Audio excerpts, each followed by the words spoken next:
Assalamualaikum warahmatullahi wabarakatuh. Salam digital. Halo Sobat Digital, hari ini saya Thomas Saputra sudah berada di studio pembelajaran SMA Negeri 2 Tanjung Pinang.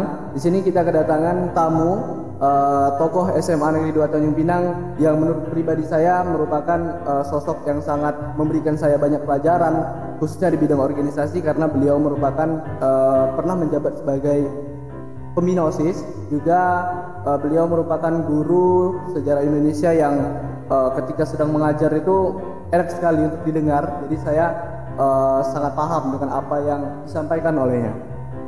Jadi untuk itu langsung saja kita sambut. Ini dia Bapak Marianto SPD MM. Beliau selaku Wakil Kepala Sekolah Bidang Kesiswaan dan Guru Sejarah Indonesia di SMA Negeri 2 Tanjung Pinang. Untuk hari ini untuk Bapak, apa kabar Pak? Alhamdulillah Thomas, Bapak dalam keadaan sehat walafiat. Alhamdulillah, amin.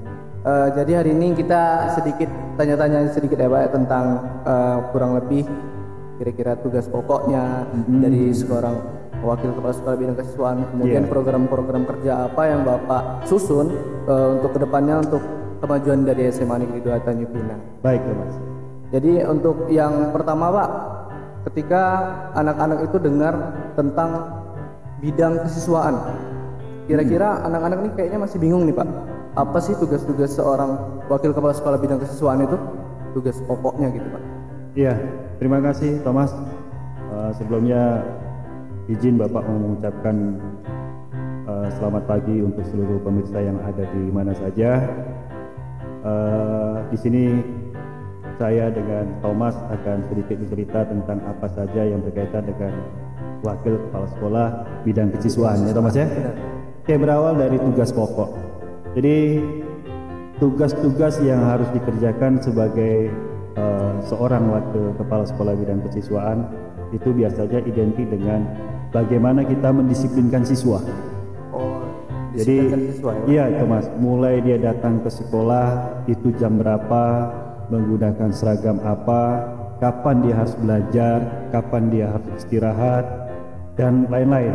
Itu semuanya diikat dengan sebuah aturan, dan aturan itu biasanya diberi nama tata tertib. Jadi kira-kira kalau misalnya ada anak-anak yang digil nih Pak, berarti itu urusan Bapak dalam menindaklanjuti gitu ya Pak ya? Iya, intinya pelanggaran yang dilakukan siswa itu adalah tanggung jawab yang betul-betul saya kerjakan. Tapi Thomas, itu semua tidak kerja sendiri. Kita dibantu oleh pihak-pihak lain. Biasanya berawal dari tindakan wali kelas. Nanti kalau sekiranya wali kelas merasa di luar kemampuan dia, wali kelas itu berhak minta bantuan kepada guru BK. Guru BK ini guru bimbingan konseling. Guru BK ini kita anggap sebagai guru yang memang betul-betul profesional. Dia mempunyai kelebihan di bidang itu dibandingkan dengan guru-guru lain.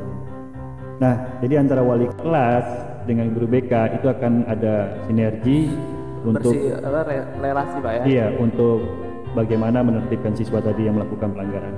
Nah, apabila wali kelas kemudian sudah dibantu oleh BK, tidak ada perubahan juga, maka disitulah tugas saya sebagai Wakil Kepala Sekolah Bidang Kesiswaan untuk mempertegas apakah memang masih layak sekolah di sini atau memang sudah nggak pantas. Jadi kalau misalnya ada seorang melanggar kesalahan itu apakah langsung keluar sekolah atau baru dikasih peringatan gitu Pak? Iya, jadi gini Thomas, di awal tahun ajaran baru, siswa-siswa yang baru masuk ke SMA 2 itu kita sosialisasikan dulu Mas. Apa dan bagaimana bentuk tata tertib yang berlaku di SMA Negeri 2. Seperti yang Thomas juga sudah ketahui mungkin, bahwa tata tertib di SMA 2 ini adalah ruang lingkupnya ada pelanggaran kecil, ada pelanggaran sedang, dan ada pelanggaran berat gitu. Artinya, di saat dia melakukan pelanggaran kecil, mungkin hanya peringatan-peringatan, sioterapi dan sebagainya. Pelanggaran sedang juga begitu. Tapi apabila melakukan pelanggaran berat, itu memang konsekuensinya siswa tersebut kita kembalikan ke orang tuanya. Nah, seperti itu Thomas. Jadi berarti tugasnya seorang siswaan itu benar-benar bidang kedisiplinan dari anak-anak gitu Pak ya? Kalau misalnya di sekolah tuh nggak ada Wakil Kepala Sekolah Bidang Siswaan, kira-kira jadinya kayak mana tuh Pak? Jadi sebetulnya bukan masalah jabatan kesiswaannya, Mas. Tapi tanggung jawab yang harus diemban oleh pihak sekolah. Jadi untuk meringankan tanggung jawab itu, maka dipilah-pilah lah bahwasanya wakil kepala sekolah bidang kurikulum itu tugasnya mengurus tentang proses pembelajaran. Kebetulan wakil kepala sekolah bidang kesiswaan ini itulah mengurus bagaimana siswa itu bisa tertib di sekolah. Jadi sebetulnya bukan masalah kesiswaannya, tapi memang tugasnya itu tadi. Oke, mungkin untuk teman-teman udah tahu tugas-tugas pokok dari seorang Bapak Marianto sebagai wakil kepala sekolah bidang kesiswaan. Mungkin kita pengen tahu juga nih program-program kerja yang Bapak susun untuk kedepannya, untuk siswanya mungkin, untuk sekolahnya mungkin. Kira-kira bagaimana ya Pak ya? Ya, jadi gini Thomas. Di kesiswaan itu alhamdulillah kerja saya dibantu oleh 3 orang pembina OSIS. Jadi 3 pembina OSIS ini juga sudah ada bidangnya masing-masing. Ada yang mengurus bidang organisasi dan kepemimpinan, ada yang betul-betul memfokuskan kepada tata tertib, dan ada juga yang membuka akses hubungan masyarakatnya gitu. Jadi 3 pembina OSIS inilah yang membantu saya. Jadi kalau ditanya tentang program, ya lumayan banyak gitu. Di antaranya kita memfasilitasi untuk dibentuknya kegiatan-kegiatan ekstrakurikuler. Kebetulan di SMA 2 itu ada 16 ekstrakurikuler yang sudah dijalankan, alhamdulillah. Dan itu dibimbing oleh guru-guru pembina. Nah, seperti itu. Kemudian program yang sangat kami harapkan dan menjadi unggulan bagi kami, bahwa setiap tahun kami itu akan mengadakan latihan dasar kepemimpinan yang kemudian nanti dilanjutkan dengan studi banding. Nah, tahun lalu juga ada Pak LDK. Ya, Thomas ikut kemarin. Alhamdulillah. Jadi biasanya untuk memilih objek mana yang akan menjadi studi banding kita mencari referensi dulu Thomas. Rencananya tahun ini kita akan memilih salah satu SMA unggulan yang ada di daerah Jawa sana. Kemudian sekaligus kita mengunjungi salah satu perguruan tinggi yang menonjol di Indonesia. Itu rencana kita, biar anak-anak kita tahu bahwa oh ternyata begini yang namanya sekolah unggulan, oh ternyata begini yang namanya perguruan tinggi unggulan. Jadi itu paling tidak menjadi motivasi dia bagaimana untuk menjadi seperti itu. Jadi studi banding itu bukan cuma kegiatan jalan-jalan, cuma happy-happy, itu juga nggak kayak gitu ya Pak ya? Itu bonusnya. Itu bonusnya. Itu bonusnya. Tahun lalu juga kita juga udah jalanin studi banding, kemarin kita ke Padang ya Pak ya? Iya. Ke Padang. Alhamdulillah seru banget kemarin, tapi belum kebagian ke perguruan tinggi, baru ke sekolahnya. Yeah. Nah jadi selama Bapak menjabat sebagai kesiswaan, pasti ada sudah Pak namanya kendala-kendala yang ada itu kan. Jadi apa aja Pak kendala-kendala, kemudian cara Bapak menyelesaikannya? Ya jadi gini Mas, yang namanya program itu pasti ada yang namanya hambatan, tantangan, peluang, bahkan support dari orang pun kita dapat. Tapi biasanya menjadi kajian itu apa yang selama ini menjadi hambatan. Jadi sebetulnya salah satu item yang menjadi hambatan itu, yang menjadi kendala itu biasanya tanpa kita sengaja kita kurang koordinasi, miskomunikasi gitu dengan pihak-pihak lain. Seperti mungkin terlupakan komunikasi dengan wakakurikulum, komunikasi dengan wakahumas atau dengan waka lain, atau mungkin dengan pihak-pihak lain, hingga kadang-kadang itu menjadi gesekan. Tapi alhamdulillah sejauh ini hal-hal yang menjadi hambatan itu masih bisa kita kompromikan. Itu yang pertama.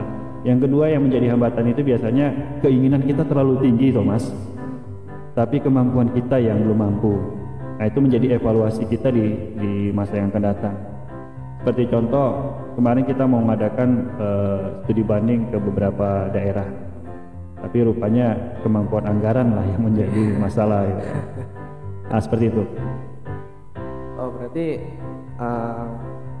kendala-kendalanya itu ada yang dari dalam gitu Pak ya, kayak dari sama kita. Yeah. Jadi kalau misalnya si siswa ini ada melakukan kesalahan nih Pak, kemudian dia tuh nggak mau nurut sama aturan. Jadi peran bapak atau tindakan bapak apa yang buat si siswa ini biar nurut gitu. Kalau cuman peraturan pelanggaran ini nih poinnya sekian, kayaknya anak-anak nih kayak kurang jera dengan segalanya itu. Kira-kira bapak sebagai siswaan, tindakan yang bapak lakukan apa? Jadi seperti yang saya sampaikan tadi Thomas, untuk memproses siswa yang melanggar tata tertib itu kita tidak langsung ujuk-ujuk sampai ke siswaan, karena penyelesaian di tingkat kesiswaan itu adalah penyelesaian yang sudah lumayan tinggi, sudah cukup tinggi. Berarti undang terakhir gitu ya? Iya. Dan itu biasanya menjadi momok bagi siswa, apalagi orang tua. Jadi biasanya di SMA Negeri 2 Tanjung Pinang ini setiap pelanggaran siswa itu kita lakukan pembinaannya secara bertahap. Biasanya dilakukan oleh wali kelas dulu dengan pendekatan-pendekatannya. Saya yakin wali kelas atau guru-guru di SMA 2 ini punya trik-trik, banyak trik-trik yang bisa dipakai untuk merangkul siswa. Kita kasih kesempatan dulu dengan wali kelas. Bahkan kita juga sudah menyiapkan tenaga yang paham dengan psikologi anak. Itulah yang namanya BK. Itu setiap saat dia mau mendampingi wali kelas. Kapan saja dibutuhkan dia akan mau mendampingi wali kelas. Nah, apabila sudah sampai kepada ranahnya kesiswaan, itu biasanya saya juga punya trik-trik sendiri untuk melakukan bagaimana siswa itu jangan sampai melakukan pelanggaran lagi. Itu ada beberapa fisioterapi yang kita berikan. Di samping dengan aturan formal yang sudah ada bahwa resiko terberatnya adalah dikembalikan orang tua, tapi sebelum sampai ke situ kita lakukan pendekatan dengan anaknya. Jujur saya kadang-kadang melihat ada siswa itu memang tidak bisa dinasihati kalau medianya formal. Saya juga punya pengalaman bahwa ternyata merangkul anak di luar media formal itu banyak juga berhasilnya. Jadi kadang-kadang tidak bisa diajak diskusi di sekolah, saya ajak diskusi di kedai kopi gitu loh Mas. Ini bisa dikatakan benar atau tidak, ini gila atau tidak, tapi itulah yang saya coba. Saya coba dengan pendekatan kedai kopi. Ternyata apa undang-undang dia diceritakan semua. Pak saya begini, Pak saya di rumah begini, kemudian Pak saya dengan guru bidang studi ini begini. Nah, hal-hal seperti itulah yang saya ingin tahu. Karena kita berpikir bahwa ternyata itulah yang penyebab dia melakukan tindakan-tindakan itu tadi. Nah sekarang kalau kita sudah tahu masalahnya, tinggal kita mencari solusinya, Thomas. Ternyata solusinya bisa saya handle sendiri, alhamdulillah. Tapi ada beberapa solusi yang harus melibatkan orang tua, melibatkan guru wali kelasnya, melibatkan guru bidang studi. Dan biasanya kalau sampai di ranah kesiswaan ini memang siswanya tidak berubah juga, mungkin sampai disitulah kemampuan sekolah kita membimbing dia. Artinya mungkin kami gagal. Dan biasanya kalau kita sudah gagal, kita paksakan juga, hasilnya nggak baik Thomas. Jadi bagusnya gimana? Ya kalau memang kita gagal, kita ngaku saja gagal, kita nyerah, kita kembalikan orang tua. Mungkin siswa ini lebih berhasil, tapi bukan di SMA 2, berhasilnya mungkin di sekolah lain. SMA 2 ini bukan jaminan gitu. Banyak juga siswa yang bermasalah di SMA 2, toh nanti dia pindah ke sekolah lain, dia berubah. Nah biasanya hukuman pindah sekolah itulah yang menjadi show terapi dia. Ternyata dengan perbuatan saya seperti ini, inilah yang menyebabkan saya dikeluarkan, atau bahasa kasarnya seperti itu, saya dikeluarkan dari SMA 2 dan akhirnya saya harus mencari sekolah baru. Dan mencari sekolah baru itu tidak gampang di Tanjung Pinang. Mungkin begitu ceritanya Thomas. Jadi kalau misalnya saya pribadi ngajak Bapak ngopi boleh Pak? Belum diajak, sudah diajak kemarin. Jadi untuk teman-teman yang misalnya mau cerita sama Bapak Maranto, boleh kita ngopi-ngopi Pak ya? Iya Thomas, sebetulnya untuk hal seperti itu sudah saya mulai sejak kemarin, sejak dulu. Ya nggak apa-apa, itu hal yang wajar kok.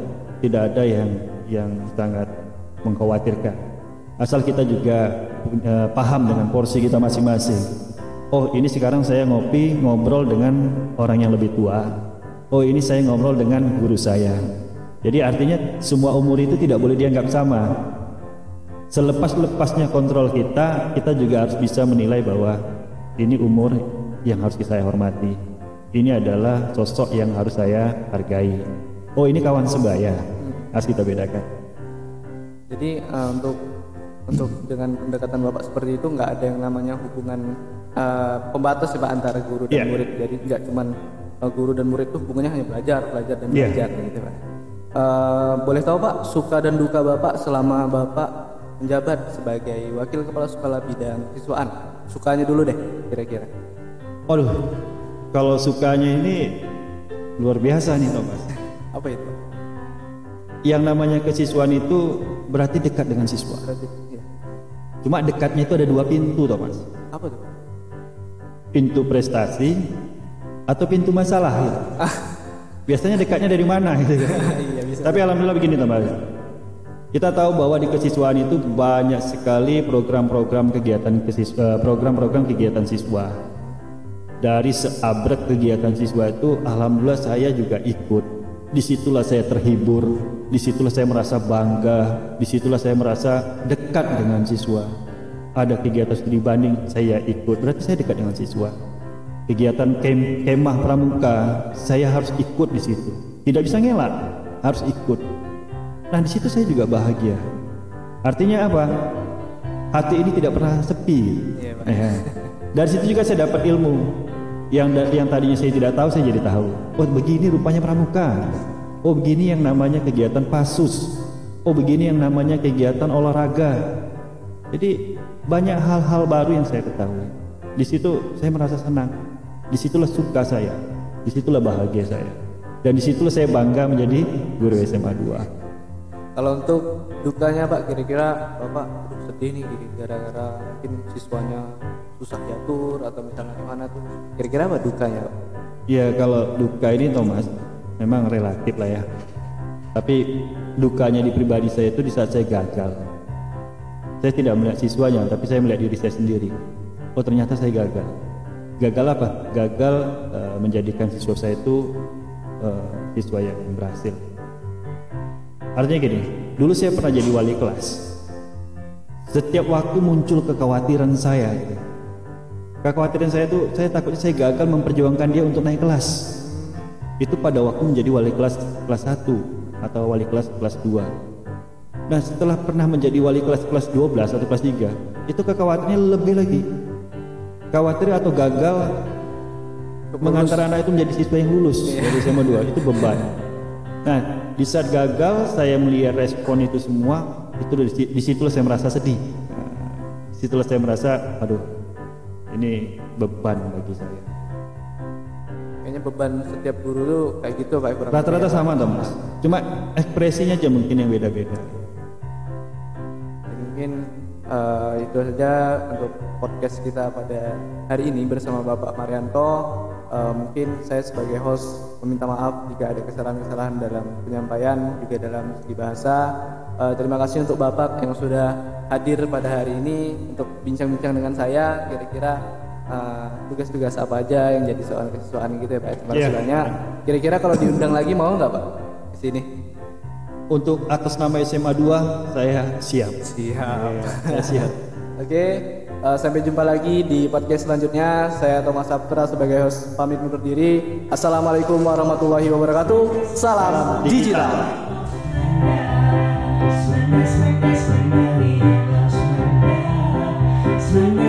Semanda, I lost my